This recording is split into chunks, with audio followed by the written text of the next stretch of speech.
Hi everyone, my name is Kristen and I'm one of the study abroad advisors here at the University of Sydney. And I'm here today to talk you through some details about our programs for incoming study abroad and exchange students in 2021.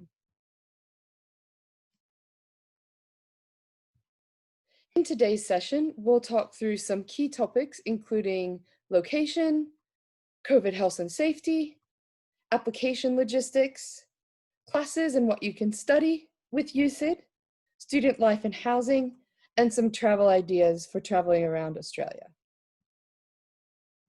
As you might notice, Australia is quite a big landmass.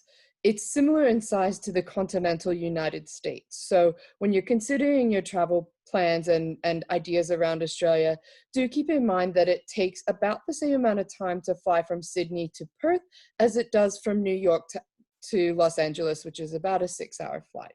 There's lots of great places to explore all around Australia and all different states. So we hope students find something that is exciting for them. Here at the university, we have a wonderful location right in the heart of Sydney. You can see in the bottom kind of left portion of the screen, Centre Point Tower. That's the very middle of the city. And we have a beautiful green campus all around us with lots of public transport links via bus, train, light rail, and ferry that are quite easily accessible. So a question that many students often ask is, how long does it take me to get to the beach? Well, the good news is from Redfern Station right next to campus, it's about a 25 to 30-minute journey to Bondi Beach, and only a little bit longer if you would like to take a bus or a train to Circular Quay and then jump on a ferry over to Manly Beach as well.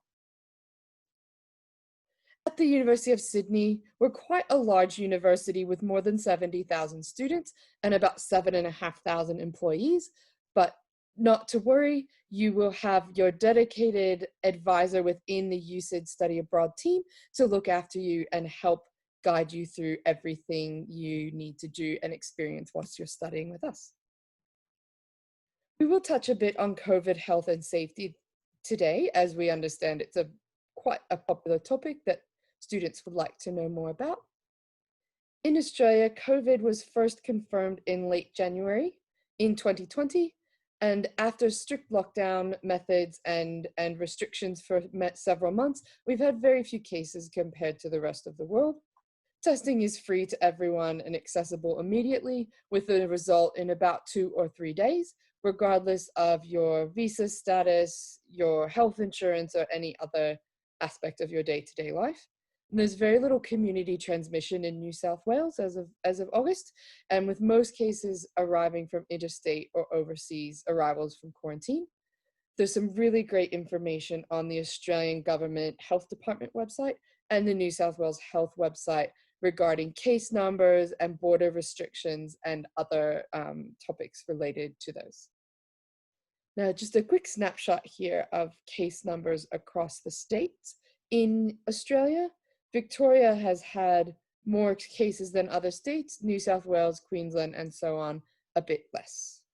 And there's a page, you'll see at the bottom of the screen there, that's the University of Sydney coronavirus information page, and that's regularly updated with the latest information about requirements in New South Wales and how the university is responding to COVID. On campus, there are a range of measures put in place to keep students safe, including physical distancing measures, with classrooms chosen to be able to maintain that 1.5 meter or about 6 foot distance. At present, lectures recorded with optional attendance. If students don't feel comfortable attending a large lecture, that's not to worry, as these will be recorded and viewable remotely. There's also enhanced levels of cleaning around campus, including hand sanitizer and thorough cleans of all the common areas on a daily basis. More information about the details of this can be found on the university's COVID website at the bottom of the screen. Now we'll touch on a bit of the logistics about your application process, starting with the semester dates. So our upcoming semester is semester 1, 2021. We begin with Intro to Sydney Week, which is a recommended soft arrival date to help students settle in, get over the jet lag, find their way around before joining us for Welcome Week or orientation. Monday, we'll have the compulsory day for study abroad and exchange students with optional activities throughout the rest of the week. Classes take place from late Feb to early May, with exams in the middle weeks of June, and the earliest departure date being the day after the exam period finishes. So that's only our next semester upcoming. We do have a range of other programs coming up in 2021, including Spring Friendly for students who may need to return home at the end of May for a summer job or internship, along with our short-term programs that are a 5 or 6 week program in June or July, as well as our Semester 2 2021 program that begins in late July and goes until the late November. It is important to note, though, that students should not make arrangements for flights, visas, or housing until they receive further information from the University of Sydney and from your home university, as border restrictions and COVID rules may impact some aspects of the program. Now, for the application process itself, the first step is to complete an application to your home university. This may involve various documents that you'll need to submit and an approval process that they will go through. After you complete that, your home university would formally nominate you to the University of Sydney, and then your study abroad advisor here in Sydney would send you the application instructions with some step-by-step details of what you'll need to do. And generally what is needed to be included is a transcript, copy of your official transcript, a copy of your passport. If you don't have a passport, you can include a copy of a driver's license or birth certificate. You'll also be asked to put your initial list of unit of study preferences and evidence of English proficiency if English is not your first language or your university studies are not in English. After you apply, we'll process your application. This may take 1 to 2 weeks in peak periods. Shortly after that, we'll send you housing information. You'll accept your offer. An ECOE will be issued as a visa document for semester or spring friendly programs. You'll apply for a visa, receive a visa, and arrange your flights and begin the next steps in preparing. Just flagging again that for semester 1, 2021 and spring friendly, please hold off on purchasing flights until the University of Sydney gives you more information on that step. Another key aspect of the application process, as we mentioned, is your unit of study choices. And the really good news is this decision isn't final. So you can put your initial preferences of what you think you might like to study in your application and then make changes anytime from then right through to the end of the first week of classes in Sydney. And another piece of good news, most units of study don't have enrollment limits, which is really great. Some news you may not have been expecting is that timetables are typically not available until about a month before classes begin.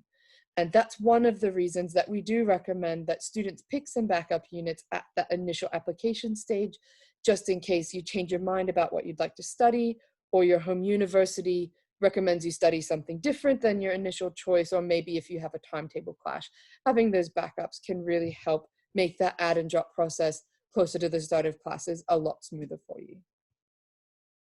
Many students also enjoy studying something at USyd that is different than what they could study at home.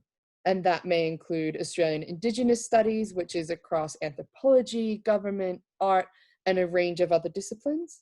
We also have some experiential electives that are quite popular with study abroad and exchange students that include excursions that touch on either sport, the outdoors, or theater and film in a way that would be difficult for you to do on your own.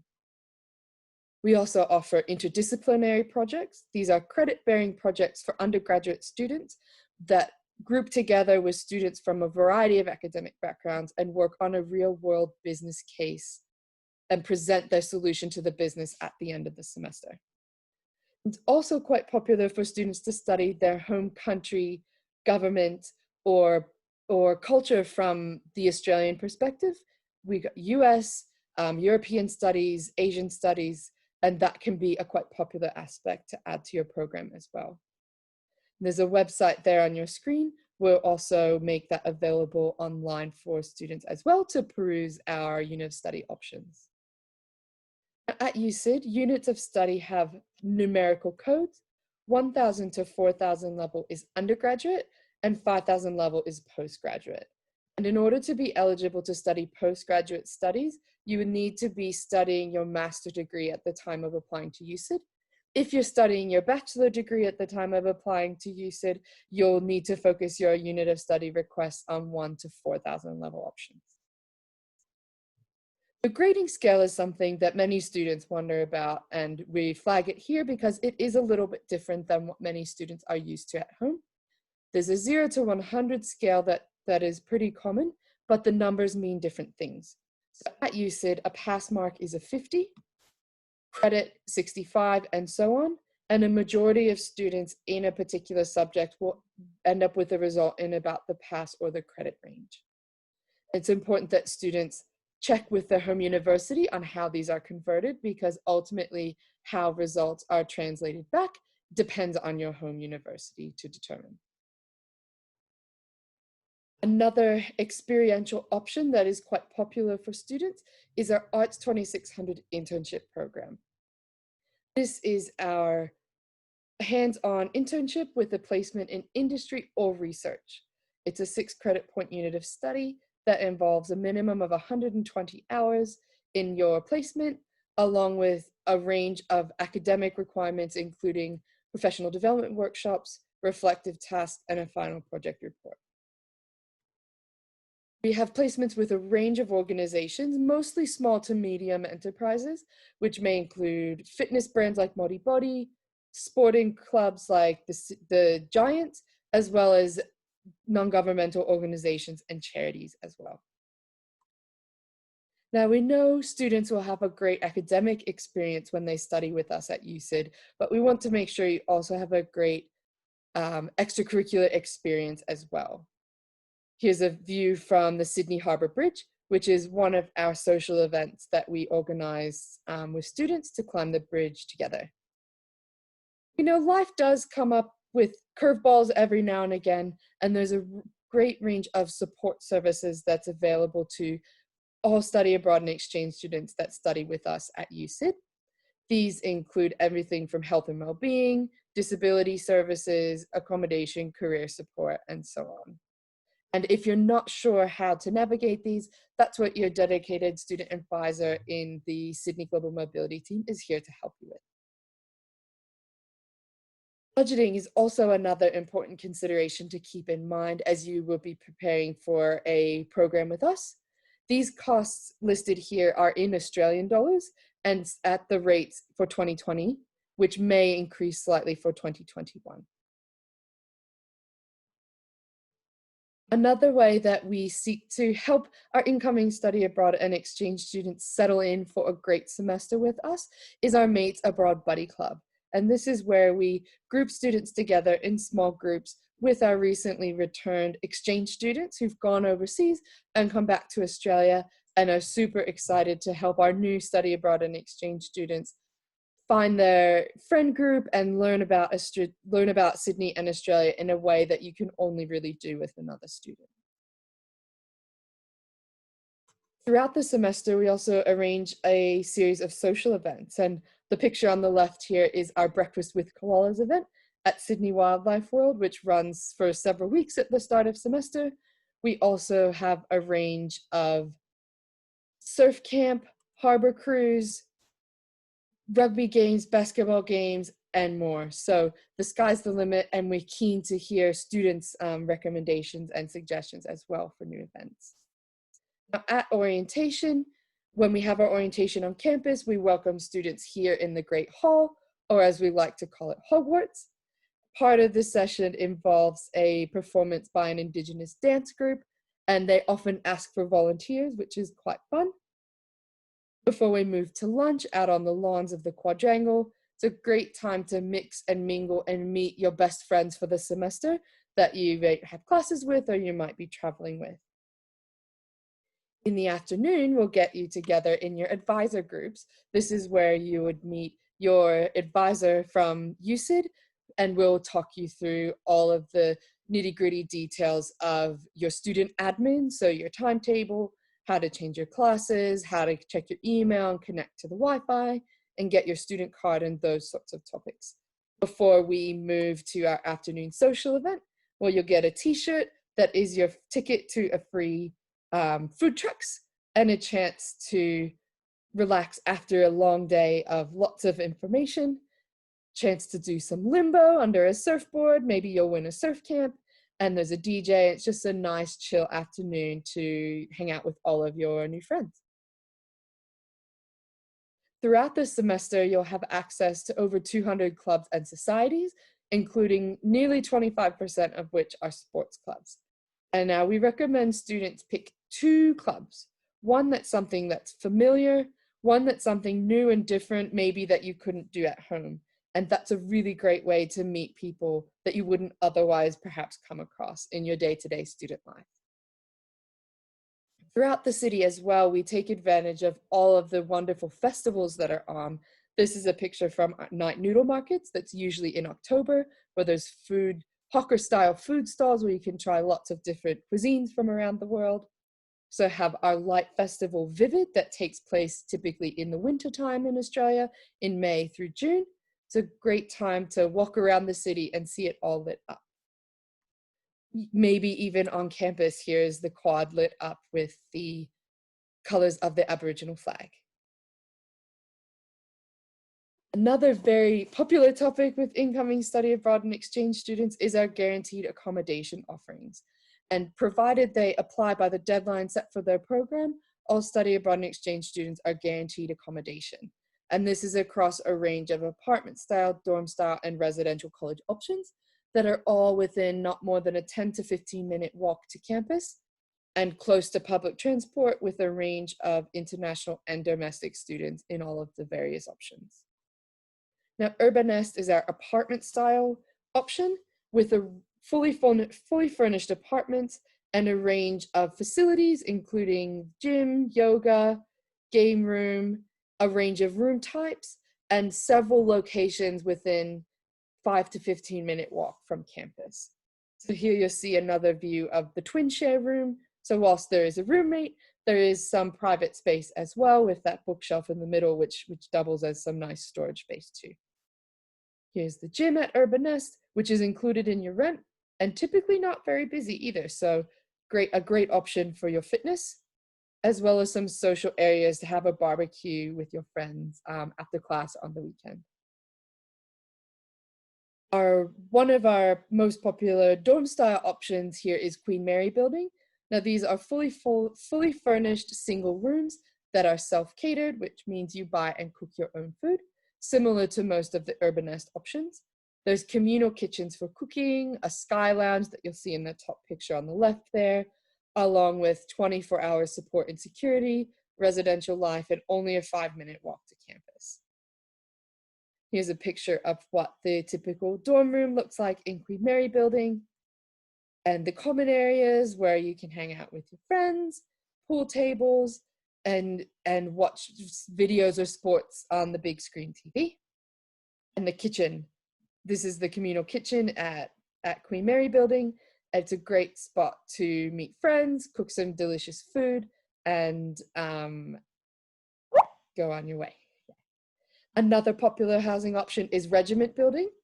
This is another dorm style option, this with single rooms and shared restrooms. It's very centrally located. It's very close to where many business and engineering classes are, so it can be quite popular with students in those disciplines, but welcome students from across the university as well. There are communal kitchens similar to Queen Mary Building with the 24-hour security and res life support. Some pictures, the top left there is a typical room. You can see in the other pictures the social and sporting spaces in and near Regiment Building here. And here's a nice sunset video showing on the rooftop lounge there at Regiment. Another option for housing is our residential colleges. So these are fully furnished single or shared rooms, and the key difference between the other types of housing is that they're fully catered with 18 to 21 meals per week, and they have their own academic support and tutoring programs that are exclusive to the residents of these buildings. The residential colleges tend to have a higher proportion of Australian students than some of the other options. So if you really want to meet a lot of Australians, and this sounds like something that would be interest to you, it can be quite popular with study abroad and exchange students looking for an immersive living experience. There's an example of one of the rooms at Sancta Sophia College, as well as a formal dinner that is quite common amongst all of the residential colleges. It's a great way to build community and meet students and catch up with your friends from week to week. Now we'll just quickly touch on a cost comparison here for housing options. You'll see that there's a little bit of a cost difference there between the self-catered to the catered options, but it's not too much more than what the typical cost per week that many students will spend on food. If you're going to get a few meals out per week, then the cost difference isn't that much, and it's more of a consideration of whether you would like an apartment, a dorm, or a residential college type experience. Last but not least for this session, we'll touch on some ideas for some fun travel plans that many students like to squeeze into their time with us. First off, we have Wineglass Bay in Tasmania. Tasmania is a really popular place to go if you are interested in hiking and outdoorsy types of activities.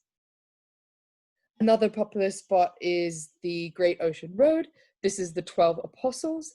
It's about halfway between Sydney and Melbourne, right along the coast. Quite popular for students to get some friends together and do that coastal drive over several days. Uluru is also a very popular place to visit. It's pretty close to geographically in the middle of Australia, and it's a site of quite significant importance to the Australian Indigenous community, and it's a great spot to go and spend at least a few days experiencing the culture and the history of that area. Another popular spot that's on many students' bucket list is the Great Barrier Reef up in far north Queensland. Hopefully, if you go there, you might find Nemo, or you might find one of our little sea turtle friends here. As well as Whitsundays. This is also up in Queensland. Beautiful white sand beaches, a very relaxing place to visit. There's wonderful beaches in the Whitsundays and all around Australia if that's something that you're interested in. And hopefully not before too long, we'll be able to welcome you here to campus and study with us at the University of Sydney. So we have our details on the screen here. You can email our team at sydney.abroad. It's helpful if you include your full name and the name of your home university so that we can direct your inquiry to the correct advisor within our team. Thanks so much for joining today, and we hope to welcome you to Sydney soon.